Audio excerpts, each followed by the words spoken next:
we're still over 2 months away from January 20th. So the Biden administration is still in charge. They're still captaining the ship that's headed toward the iceberg. Do you think that they're going to try to do anything different in this last 2 months or so with regards to these conflicts, like with their stance on Palestine? Do you think they just want to just forget about it? They're like, we're leaving, so we'll just let it kind of carry on. I don't think we're going to see any change. They might become a little bit more reckless in Ukraine.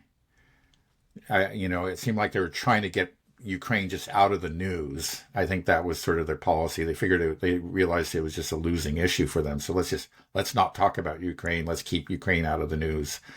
Or if Ukraine's in the news, let's just talk about North Koreans or whatever.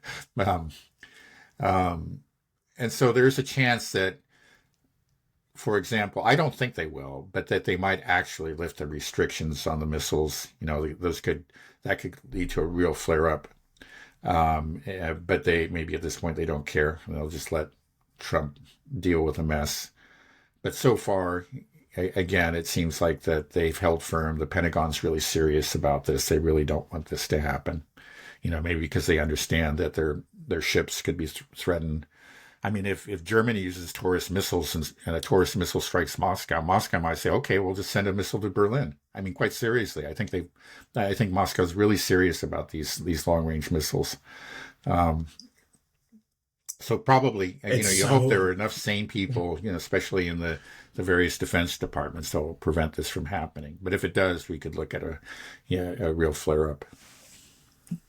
It's crazy that this is even being debated. Like you said, let's just shoot them. Let's just shoot a missile into Moscow. See what happens. Like that's crazy. That's insane. And that's the World War II plan, World War III plan. I'm sorry. Yeah. Right. Like that's. Well, that's what Zelensky wants. Again, his victory plan was, as Viktor Orban termed it, basically a World War III plan.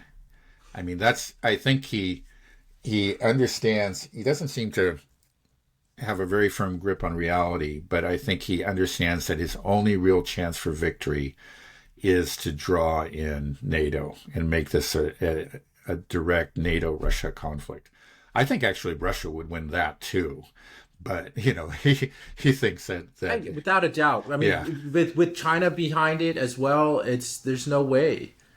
Right. That's true. I mean, if it looked like Russia might actually lose a war to NATO, I think China would intervene, not by sending troops, but just by, just pouring weapons into the country. Oh yeah. Flip that because they're not going to right. At this point they see that Russia can win it on its own, and Russia doesn't need, any weapons from anywhere else, from North Korea or Iran or China. They clearly can win this war on their own. But if they were actually appeared to be losing a war, let's say against all of NATO, I don't think they would. But even if they did, I think China wouldn't hesitate to just start delivering thousands upon thousands and hundreds of missiles and hundreds of thousands of drones and whatever, and it would be all over very quickly. Because China cannot afford to let Russia lose a war to NATO. They would know that, okay, we're next. How can we have these conversations, and to me it seems so clear how suicidal these decisions that they're contemplating are, and just how stupid these wars are, and nobody in power is able to have that same conversation. It is amazing, and but it's just true. The quality of Western leadership is just abysmal. I mean, just the intellectual and moral level is just. Well, it's just abysmally low. I mean, it's hard to believe how bad it has become, but it really is. Do politicians have souls? It seems to me like in the West that they don't. I mean, we call them empty suits, and that just seems like people that just don't seem to have any kind of conscience whatsoever. Who don't really care about what's true and what's right. They clearly don't. I mean, that's why you get these people chasing a few extra bucks and therefore allowing a genocide to continue. I mean, that's the kind of people that we have running our country and running all the Western countries. I mean, right. It's unbelievable. It's so crazy. I mean, okay, you can be morally defunct if you're supporting the genocide in Gaza, but also you're intellectually Right.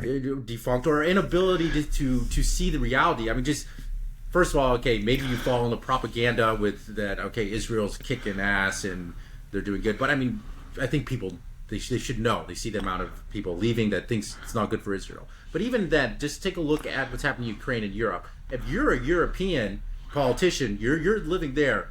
What's going on in your mind? This is clearly not. You're clearly losing this war. That Yeah. Ukraine is losing. There's no Right. And question Europe about is, that now in yeah, anybody's and mind. Europe is losing too. Europe is losing the economic war. Right. The sanctions didn't work. You know, your economies are in tatters. People are upset.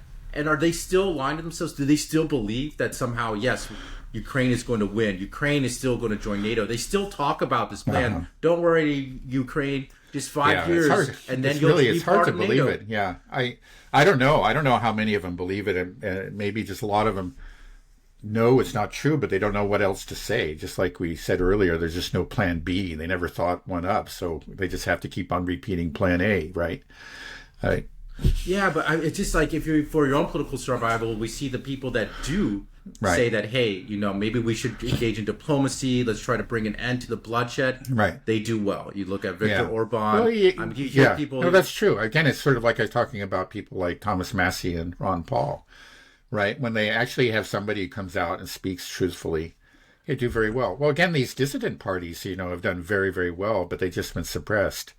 The National Rally should have won the election in France, but because of all these machinations, they were kept out of government.